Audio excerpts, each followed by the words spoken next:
Good evening, everybody. This is Steve with Real Progressives.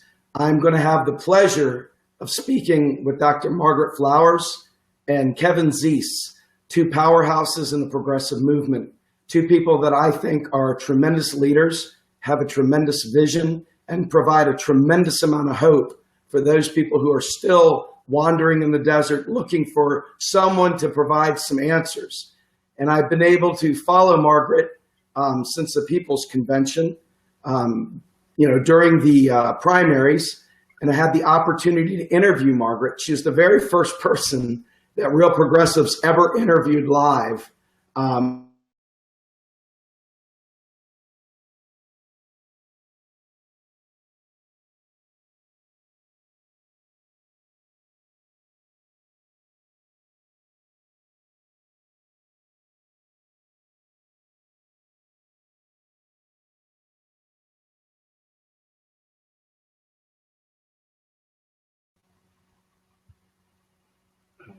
There we go. We're back. Sorry about that. Right, froze up and came on back. Okay, good. So welcome. So tell me, what's going on in the lives of Margaret and Kevin these days? Wow. Well, we're laughing because we're always so busy. As you know, we co-direct popularresistance.org, so that's a daily effort to keep that up and going. We're also kind of transitioning off of some campaigns and into new campaigns. Obviously, we've actually all year, since the beginning of the year, been calling for a no honeymoon period for the next president. We knew that either oligarch was not going to serve the interests of the people and that we would need to be organizing. But we've just come off of a successful 5+ year campaign to stop the Trans-Pacific Partnership from being ratified this fall. That was a movement of movements that, when we started 5.5 years ago, seemed incredibly daunting. Nobody knew about it. Even activists mostly didn't know about it. Even reporters. Yeah, and so we were able to expose that, educate people about it, get them mobilized, make it politically toxic, and defeated that. And so that's exciting. Now into what we call the people's agenda, which is to say, okay, we have the power when we act together. So we're gonna start setting the political agenda rather than letting the elites do that. So we've changed our campaign. Flush the TPP is now Trade for People and Planet. We're also gearing up a healthcare campaign. Both of us have been longtime activists fighting for a national improved Medicare for all healthcare system. We see a great opportunity to do that in the coming years with a kind of a new opening. As we expect the Republicans to dismantle the Affordable Care Act, we need to replace it with a single-payer national improved Medicare for all. Getting really excited about the inauguration actions, and then just keeping up with our other campaigns. There's a new one as well called Haul No, H-A-U-L, No. And it's people that we've been working with who are fighting uranium mining and cleaning up abandoned uranium mines. And this is a new mine that they want to open right on the ridge of the Grand Canyon, right in a sacred space for an indigenous community, the Havasupai. It's Red Butte Mountain. And so they're doing a blockade campaign starting this spring. So we're very excited. That's mining in the Grand Canyon. Yeah. Wow. Also, so. Yeah, so it's a pretty serious and should be a big effort. Well, and it impacts, because not only will they be mining there, but then they'll be hauling the uranium ore in pickup trucks that are only covered by tarps, 300 miles through Navajo, near Hope. Radioactive uranium. Yeah. Covered by a tarp. Yeah.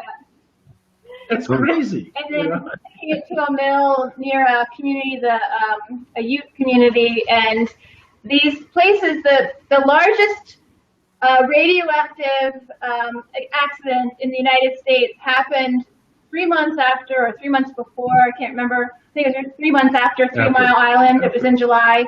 Yeah. And it was a uranium milling spill that went 80 miles down a river and poisoned this huge amount of area. And because it was on indigenous land, it was not written about, it was not covered in the media. The effects of that continue to go on to today. It was much worse than 3 Mile Island, but most people are not aware of it. And now they want to set up this other mill in a similar area. So lots to do. Let me give a brief response too. I think we are going into a critical moment with the inauguration of Donald Trump. As Margaret said, we've been calling for no honeymoon since the beginning of the year, before the election really was resolved, and we see this as a moment of obviously high risk, but also tremendous opportunity. This movement is going to grow. You already are seeing it happen. You saw it during the primaries. There were protests against both Trump and Clinton, especially Trump. After the election, protests erupted against Trump and what he stands for. And we're going to see an inauguration, I don't think like we've seen in my lifetime, where there will be tremendous protests. And we see that as kicking off a year of protest and beyond. This is going to be a presidency of protest. And if we do it right, this movement that is developing for economic, racial, and environmental justice can become much more important in this historic moment than Donald Trump. We can have more of an impact if we build this movement than the Trump administration will have. So this is a big opportunity and a big moment, and we're going forward aggressively on it. So let's talk about that for a minute. Obviously, Donald Trump is just one guy, and our movement is bigger than one guy. So talk to me about what it is to build a movement. What does it take to reach that critical mass? What does it take to get the people out and motivated to take our country back? Yeah, I think you should get into that, but I just quickly want to remind our listeners that Richard Nixon did not want to do most of the things that he did, creating the Environmental Protection Agency, creating OSHA. These are things that he was forced to do by the movement. We have the power. We've seen this happen before, and I know you want to talk about how that happened. I think the key thing is people understanding they have the power. That's the first step, and to recognize we do have power. And one thing that we benefit from right now that previous movements haven't had is we now have 100 years of nonviolent, successful social movements that we can learn from, not just in the United States, but around the world. So we have actually a track record of history to look at, to decide what we should be doing. And what that track record shows is that some movements succeed and some movements fail. The question is, what is the commonality of those that succeed? And some key commonalities. First off, for most situations, a nonviolent movement it works much better by 2 to 1 than a violent movement. And why is that? Because the goal is to develop not a fringe movement, but a mass movement. And not very many people will be drawn to a guerrilla war with the United States, but they will be drawn to a mass nonviolent movement. And we've seen that in our own experience in recent years. For example, during Occupy Wall Street, in the first week of Occupy Wall Street, they were struggling in that first week. There are, a small number of people, 50 to 100, who were staying on Zuccotti Park, but they couldn't draw a big crowd. And I was getting calls from media because we've been organizing an Occupy in Washington, D.C. for about 6 months before that. And where is it? What happened? I thought it was a big deal. And I said, just wait. This is just the seeds are just planted. Let it grow. And that weekend there was a protest march, and some people were arrested. They were held behind a orange mesh curse. Remember these women who were held behind the orange mesh curse net?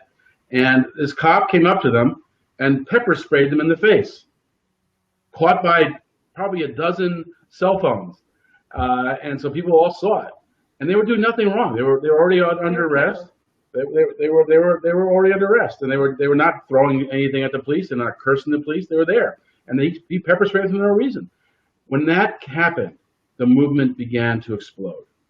And it happened because they were nonviolent. If they had been throwing batteries at the police or cursing at them, calling them fucking pigs or whatever then you'd have people saying, thank God he pepper sprayed them.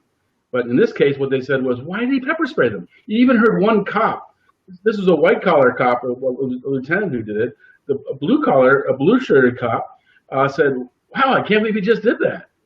And then on MSNBC, Keith Olbermann, no, it wasn't Keith, it was Larry O'Donnell whose father was a cop, did a beautiful monologue about how the police misbehaved and how that was the protesters didn't deserve that. And the movement grew up. And the weekend after that was the Brooklyn Bridge incident, where 700 people were arrested after the police misdirected them into the traffic, kettled them, and arrested 700 people. And then Occupy exploded across the country. And so nonviolence was key to that. If there had been violence there, you'd get the opposite reaction. And we saw that also later in Occupy in various incidents. But that was the beginning of how that movement started to explode. And it continued to explode. And there's a really interesting work done by an activist named Bill Moyer. Not a Bill Moyer you know, he died in 2002. He wrote a great book called Doing Democracy. And in it he had a section on the 8 stages of successful social movements, 8 stages. And when you read that work, and you can see it on Popular Resistance on our strategies page, the 8 stages show that Occupy was the 4th stage. Suddenly an issue erupts, explodes across the country, and whoa, what happened? Now everyone's so excited about this issue. And there's a massive explosion of protests. And then that's followed by, that landing is followed by, that takeoff is followed by a landing when the movement disappears. Hey, where'd that go? What happened? Nothing happened. What happened? And then people quickly realize, in fact, something did happen. We got to know each other. We got to know we shared concerns about social injustice. We put a new issue on the political agenda. And then you go into the stage we're currently in, which is the 6th phase. 7 is success. So 6 is the next step. 6 is building national consensus. And that means getting 80 to 90% of the public agreeing with us. And we're starting to see that in polls on many of the issues that we stand for. Single-payer health care, 80% of Democrats support it, 60% of the public supports it. On getting money out of politics, 90% are with us. Well, let me interrupt for just a second. When you look at the single-payer health care, we got a little reverb going. If you think about how we pay for it, we have a whole situation where we get derailed from Jump Street right away with full stop, you can't pay for this. Kevin, Margaret, I've heard you guys talking now. Talk to me a little bit about the Green Party and your particular flavor of populism and how we can pay this forward, how we can bring these Green New Deals and the people's government back to the people with the people's purpose. Talk to me a little bit about that, because I think that's the linchpin for making all this stuff happen. Right. I mean, so hand in hand in social transformation, you have to have a social movement, but you also have to have a political party that represents the values of the movement, that has the platform that represents what the movement stands for.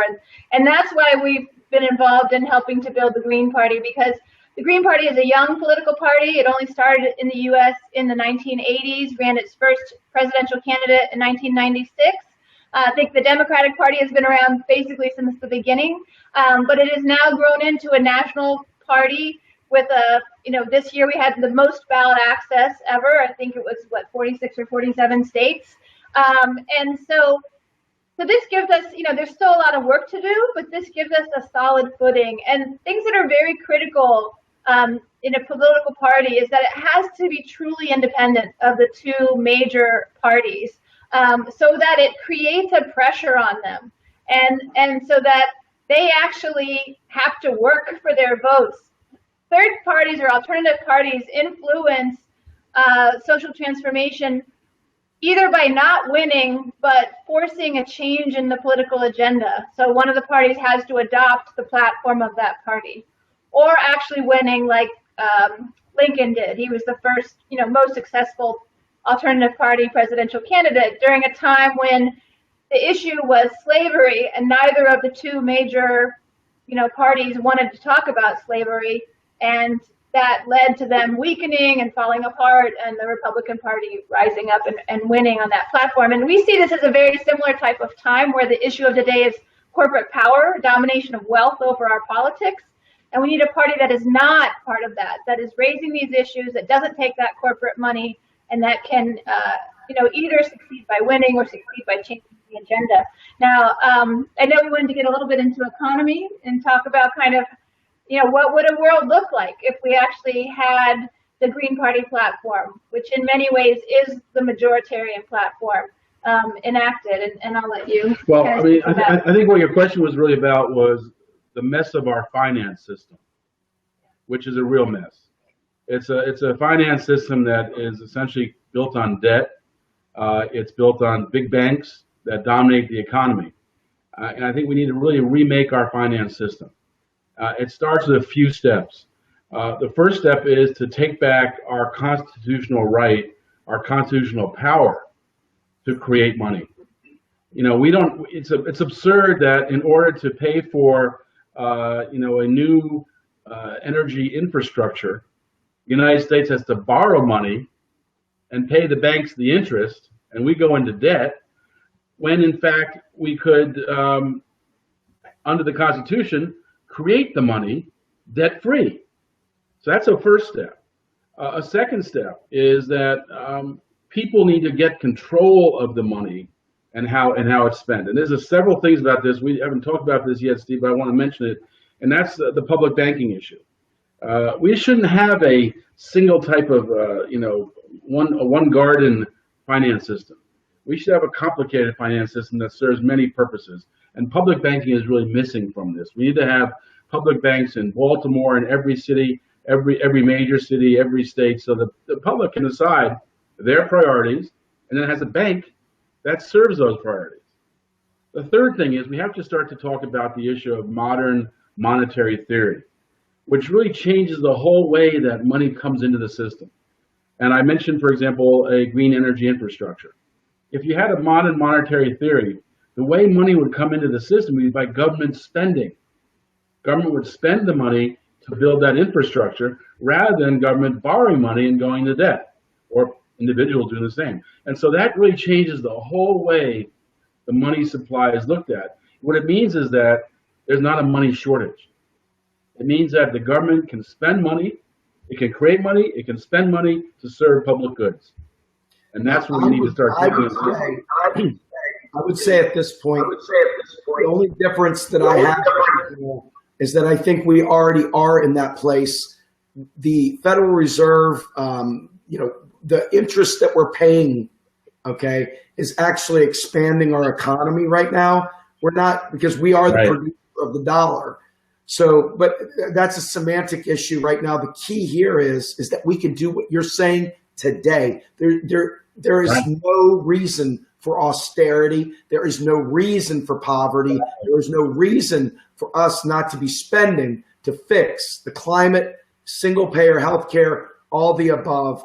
What we're talking lack of jobs. I'm so happy to hear you say it. It's unbelievable. I know you've done a lot of shows on this. You probably should just give people a link to the shows because I know it's an issue you care a great deal about. And I do think it's an issue that should become a central issue in our political culture, because right now it's not discussed. We just assume we have to have this big bank-based debt economy, and we don't. I think that's a major issue that should be debated and discussed in the political culture. Amen. You guys have filled my heart with so much hope. Just saying that, I can't even begin to tell you. It's a wonderful thing. So let me take it to the next level. You guys are doing this J20 protest on the inauguration. Talk to me a little bit about that. Well, we're joining people who are doing it.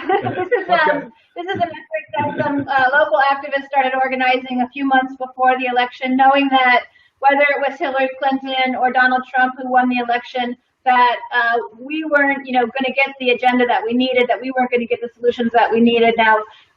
So they have got space in Washington, D.C. There's going to be a training camp the weekend before the inauguration, January 14th to 16th. People can go to the website. J20 Resist, I think, is the website, and join in that camp. And then they have space during the week where people can stay and have space to do art builds and planning and things like that. And then there's going to be protests starting on Thursday.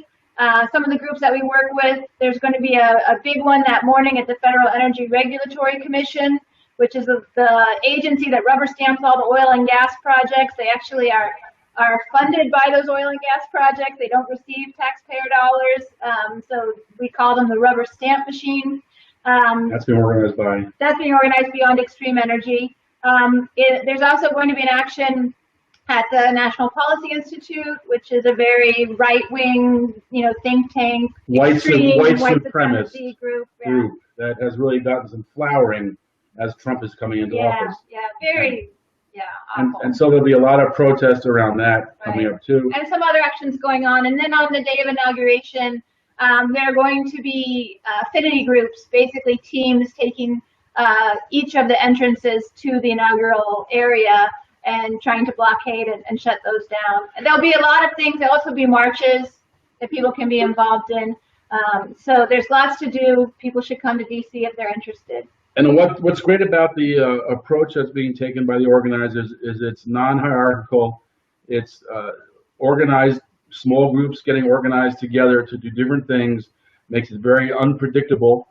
Even if some of the basic outline is known, the details are not. Right. And so I think that creates a much more havoc potential for the situation. So I think this is going to be an unusual inauguration.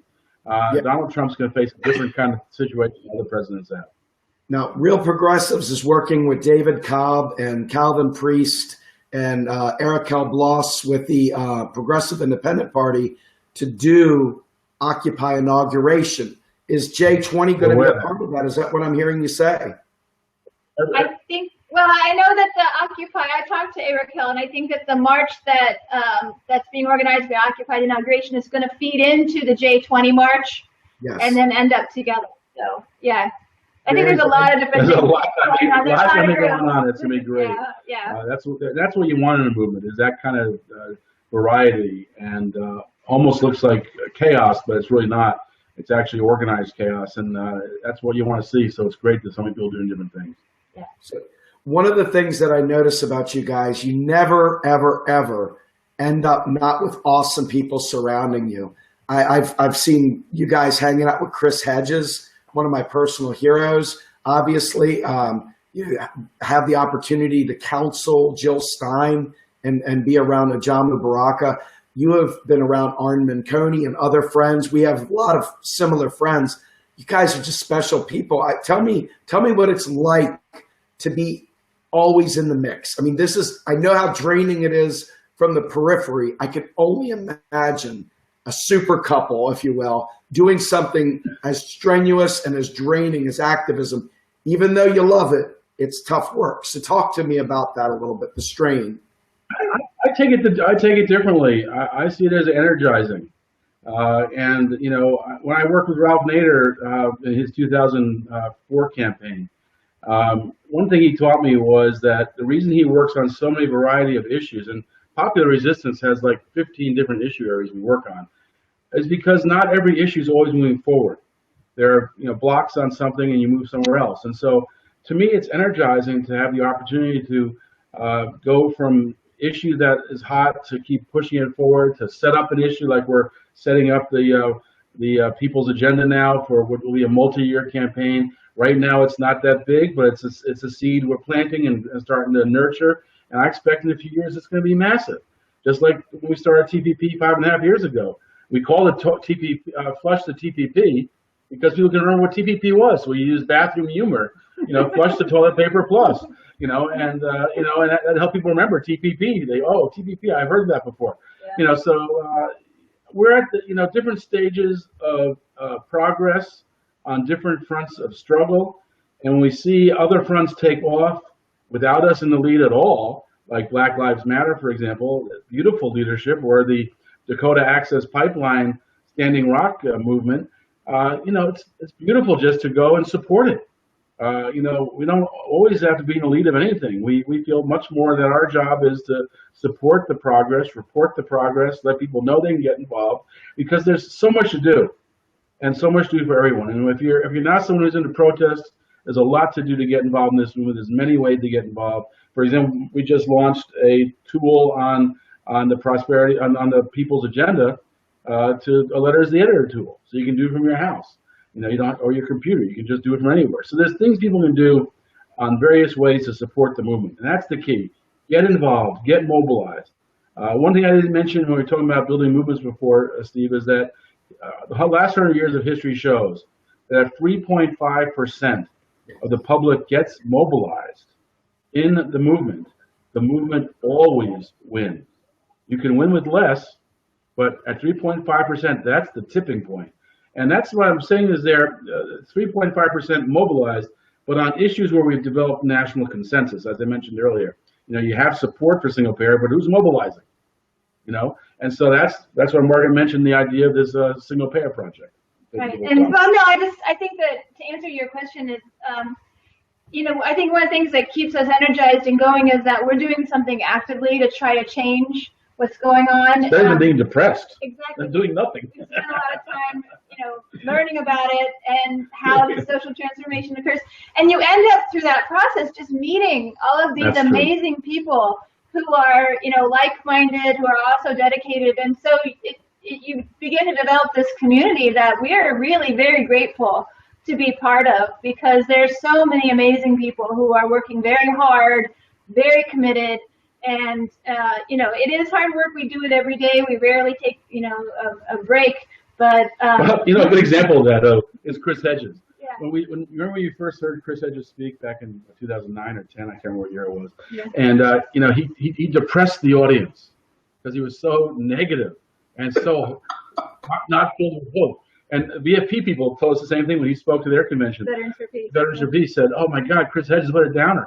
Now, but since Occupy developed, and he saw people getting active, and he was a key person to help make that happen. Yeah. He's taken the edge off that depression, and now he actually presents hope, and he presents a path to the future of people getting active and being effective, and various levels of effect. We don't know. We win. We make progress. We put in the seeds for the next generation. We are making progress. We're always going in the right direction. And so Chris is a good example of how movement energizes and how not being active depresses. But that's a really good point, because one of the things that Chris has taught us is that you never know how close you are to success. True. That's true. And that when he was in Berlin before the wall fell and talking to the activists, they were saying, oh, maybe in a year we'll be able to pass through. And within a week, it happened. Well, we not only did it pass through, but the wall came down. Gone, right. And that was the activists involved who didn't know they were that close. Right. So you never know, and that's why you just keep pushing and organizing, and things may not work out. You find another avenue and you push again, and we feel like by doing that we're always part of the wave that's pushing forward. We don't know when the final result. We're never gonna be fully there. We always have to keep working. And that fact, stage 8 of the 8 stages of successful social movements is starting the next work on the next social injustice. So it's an ongoing process. I just want to say one point about that, not knowing how close you are. In fact, what I found when I worked on drug policy for 20, 30 years since 1980 is that sometimes when you're closest to victory, the other side stiffens their back and looks stronger. But they're stiffening their back because, in fact, you are close to victory. And so don't be assuming that their power is getting stronger when they're getting more aggressive. It may mean they realize they're losing and they have to really take a last-ditch effort to save this fight. That is a great point. That is a fantastic point. Let me ask you another question. I have noticed time and again that the people from the Bernie Sanders movement there were many of us, myself included, that dove headfirst into supporting Jill.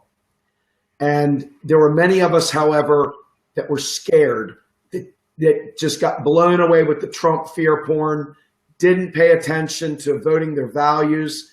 So we lost a lot, way more. I thought there was no way we didn't get 5%.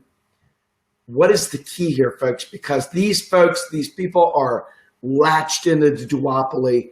How do we crack that? How do we break through that to create that critical mass? I really want to know. I want to be a part of that. I mean, I think that people have to understand it takes time. I mean, it takes time to build that kind of power, and that's what we're dedicated to doing, through the Green Party, and also hoping that we can create collaboration with other progressive parties around the country so that we can be more effective and stronger together. it's education. It's showing that there's something there.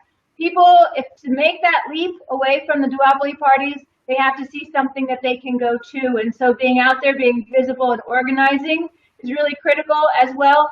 And putting forth a bold agenda, something that excites people, that really makes them see, hey, we can have a better world if we're willing to make this jump and fight for this. But I think that, I was excited by so many of the young people that got energized by Bernie Sanders' campaign, and I think that it feels like there's a lot of young people that are really pretty politically aware and much more skeptical and questioning of the system, and so that gives me hope, to see them continuing to organize, and a lot of them did come in and work on our campaigns. We're a huge hope. I've been working on developing independent political parties for a long time. As I mentioned, I worked on Ralph Nader's campaign in 2004 as his press secretary and spokesperson. I ran for office myself in 2006, and I was nominated by the Green Party, the Libertarian Party, the Populist Party. I worked on gubernatorial campaign in 2003 for Peter Camejo in California. So I've been at this for a long time. And what I've seen, I think that's worth noticing, is the progress being made. It doesn't necessarily show up in the election result, but what we can see is people are leaving the two parties. The two parties dominated the political spectrum in the early parts of my career. Most people were part of the two parties. This year, 46 to 50%, depending on which poll you looked at, NBC had a 50% of the people were independents now, and under 30% for both the two parties. That's a radical shift. Yes, it and is. So declaring, I don't think it's happened before. Declaring your independence and signing up for a third party or an independent party, signing up to be an independent, leaving the duopoly, that's a big step. And so that's one thing that we should notice, that we are making progress. Just last week, we saw 1/3 of the board members of the Commission on Presidential Debates, that fraudulent commission that keeps it only a two-party debate, resigned. 1/3. That's amazing. That's big. So there's things going on, and I think what we have to also convince people of is two things. One, the oligarchs, the people who are behind this with the money supporting both parties, they want us to go back and forth between the Democrats and Republicans forever. They want us to replace Trump with a Democrat. They want to replace a Democrat with a Republican, because you know what? Either party for them is a win. They get what they want. Look who's in charge of Treasury, Goldman Sachs. Who was in charge during, we've seen Goldman Sachs in two previous administrations. We've seen Citigroup, Wall Street's in charge. And so either way, they win. So we have to stop playing ping pong. No more ping pong politics. I want people to use that phrase and understand it. We're not going to go back and forth between the two Wall Street parties anymore. The second thing people have to learn is that we win by doing well.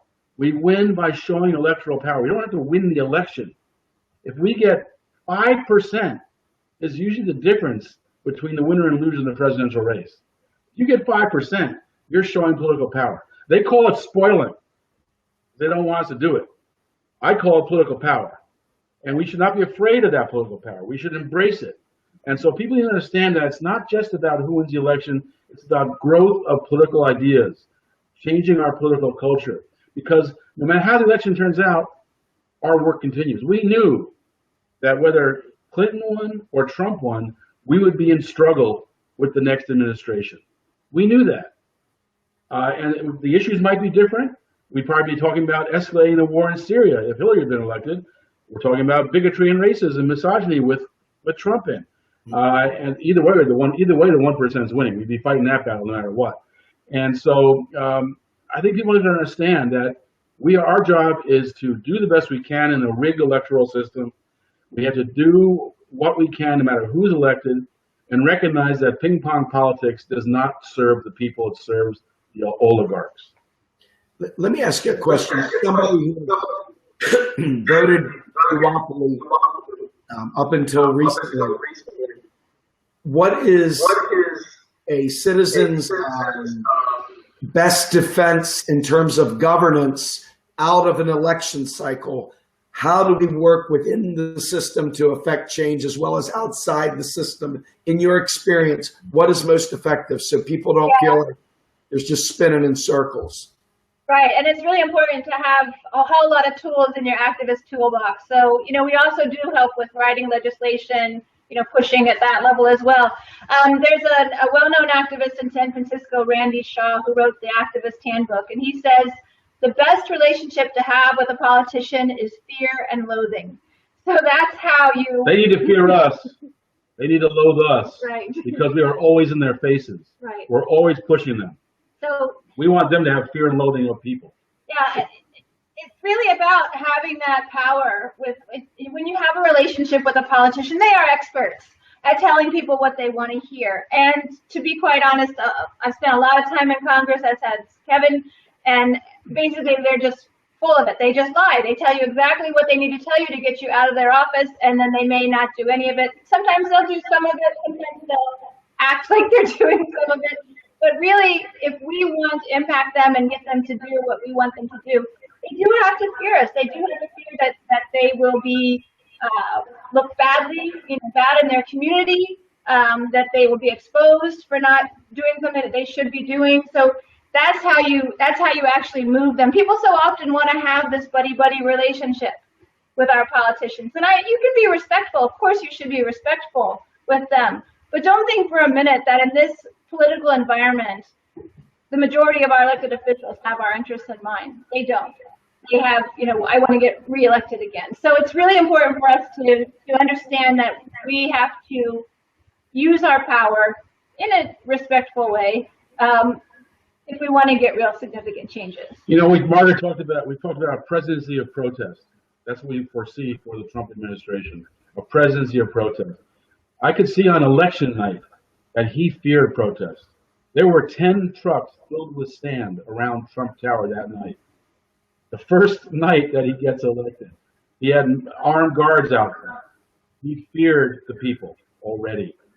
So we're starting with a guy who already fears the people. Think of Nixon, stuck in the White House with Henry Kissinger. The White House is surrounded by buses. The whole perimeter of the White House is surrounded by buses. And then you have Nixon saying to Kissinger, Henry, they're going to get over the buses. They're going to get in here. They're going to get in. He's afraid. Fear and loathing. That was the key. And we want Donald Trump to be in a position where he needs to be in the White House or Trump Tower, and anywhere he goes in public, he's afraid that he will be approached by protesters, that he will be protested. He needs to be in fear of the people to that degree that he can't leave the White House or Trump Tower. That's the goal, is to create that kind of a pervasive movement that really dominates his thinking. So his brain is on, I can't go outside. This job really sucks. Now, let me ask you a question. Is this going to be a lost presidency? Do we have any chance of getting anything done through any venue? Or is this just purely movement building? Forget thinking progress. We're screwbarred. No. I would not think that way. Certainly movement building itself is a big success. That's important. And we're putting out a positive agenda so that when Trump is removed from office, there's a positive agenda that people see is in place that we can all advocate for. But we can also have successes. There are people in Congress who can be pushed, and Trump already. You see that the TPP went down to defeat. That was the people power versus transnational corporations on Obama's top agenda. And we won. Yeah, I think. And so, for example, on single-payer healthcare, and I say we, I'm not meaning Margaret and me. I'm saying the movement. Right. On single-payer healthcare, for example, Trump, said he supported it 15 years ago. You can find him speaking in favor of single-payer healthcare. The ACA is going to be replaced by nothingness. It's going to get worse. And I could see someone who may have narcissistic personality traits.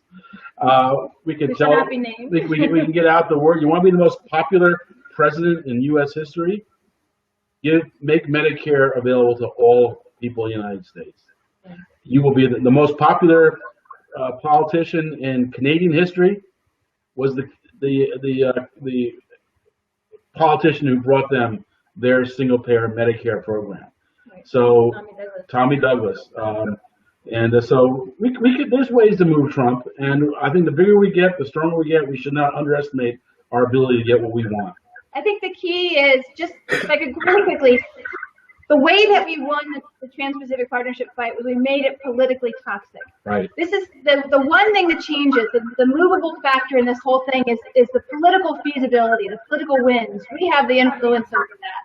And so we make certain issues in an election issue in 2018. We're going to see the politicians moving in that direction very quickly. So that's the key, is we need to really organize around and push forward on this positive agenda with some very clear demands and make this a politically, just critical issue. Okay. So let me ask you this question. Obviously, Bernie Sanders endorsed Hillary Clinton, made a lot of people really sad. A lot of us thought that he might take Jill up on her offer.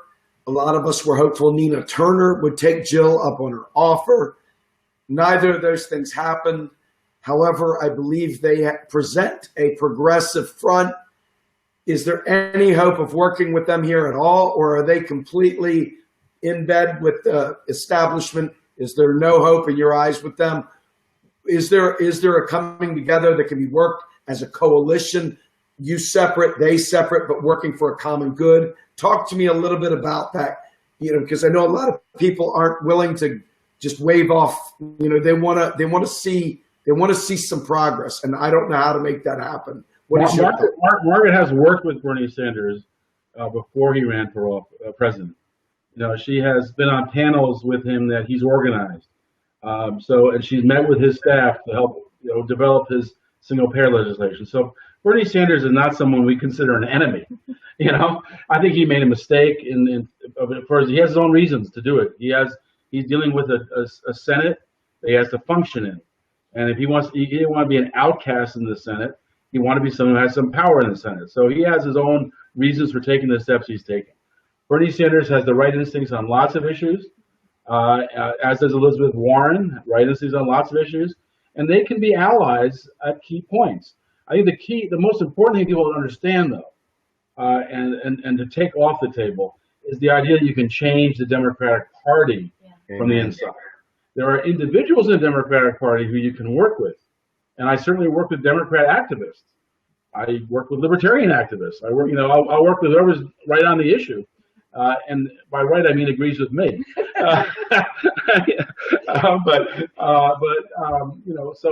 People there are a number of people in the Progressive Caucus, about a half dozen or 8 in the U.S. Senate, who on certain issues we can work with.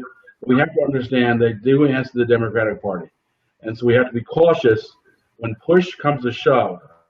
We have to be very cautious that we're pushing too. Even our allies on certain issues, Bernie Sanders, Elizabeth Warren included, will need to be pushed when it gets down to the real final bitter finish. During the process of creating the Affordable Care Act, I was in Congress most of the time trying to push for a single-payer national improved Medicare for all healthcare system. And I came away from that experience with an acronym that might be useful for your listeners. I think of it, we're in a crisis and we need the ICU. I'm a doctor, so I think that way, intensive care unit. So the ICU, the I is independent. We can work with politicians, but we have to keep our issue independent of their agenda. So when their agenda goes off track, we don't go off track with them, which happened with the Affordable Care Act. As it got worse and worse, the progressive organizations refused to see that, and they continue to support it at all costs. And by progressive, we don't mean real progressive. Right. We mean pro-progressive. And then you also have to have clarity. You have to be really clear about exactly what the solution is, because they'll use our language. They call it universal, even though it wasn't. They call it affordable, even though it's not. They call the patriotic when it's unpatriotic. Right. we called it playing political blackface. Right. They were doing the Al Jolson of progressivism. Exactly. Yeah, and then uncompromising. The U stands for uncompromising. I think of a quote from Gandhi where he said that you can't compromise on the fundamentals because it's all give and no take. We're constantly told that we have to compromise, but when we're talking about the solutions that we need, that we know will solve the crises we're facing, we can't compromise on those. So we can't stop on compromise on climate change. Right. It's coming at us. We've got to deal with it. Right. You know, tens of thousands of Americans are dying from lack of health care. We can't compromise on that. We've got to deal with it. Right. And so on issue after issue, there's an uncompromised point. There are details you can fight about once you get the key points in place. Once single payer is in place, there'll be a lot to fight about as far as improving health care. Right. But you've got to get the public good of universal coverage funded by a progressive tax system, unless we get modern monetary theory, in place. But in current circumstances, funded by a progressive tax system, and that covers everybody with strong, good health care, eyes, mental health, teeth, and your whole body, including abortion. Sorry, you can't just cut out a certain health procedure because you don't like it. That's just not acceptable. That's not your choice. That's not the choice. Yeah. People make their own choice on what procedures they want. So we've got 1 minute. 1 minute before your hard stop. Close us out. Tell us what you want to leave the audience with. Well, of course, we want you to check out popular.org and sign up for the Daily Digest so that you can stay informed. But the key is that we're all part of this movement. We all have a role to play, no matter what your circumstances are. There's something that you can do, and if you're doing anything, whether it's sharing on social media, whether it's writing letters to the editor or going to your local group, what have you, we're all part of that movement. We're all contributing to it, and together we will succeed. As I said early on, we're in the 6th stage of the 8 stages of successful social movements. Number 7 is victory. We are not that far away. Even though the Trump thing looks like a setback, it is not going to be a setback. It's going to be a moment of mobilization and growth. We're going to get bigger. We're going to get stronger. We're going to push our issues out there. So people should not lose heart. People should realize they have the power to change things and participate in whatever way they can. These next few years in particular are key. If we build this movement to the potential it has, it will be much more important than Donald Trump. It will be much more important than the corrupt Democratic Party. The people will win if they mobilize, and that's our job. Thank you both very much. I really appreciate it. I hope I can have you guys back on when I don't sound like a frog. That's okay. Thank you guys so much. You were wonderful, and I look forward to talking to you again soon. Folks, thank you for joining us with Real Progressives. This is Steve Grumbine. We're out of here. Thank you. And